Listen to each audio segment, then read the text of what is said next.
Hello and welcome to Kanen Coffee Espresso Machines. Today we're testing this Pasquini grinder, and it was clogged, and we replaced the burrs, and we also put a new spring in it here on the lever.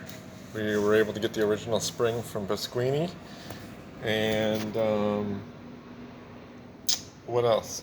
So now I have it on the finest setting, which is 2.5. You can't go any lower than 2.5, or the burrs will touch. And that's because there's no way to align it further, the label. So if you can't adjust the labeling, then you can never get the burrs to go exactly precisely where they need to go, for the label to line up to 0. Let's go ahead and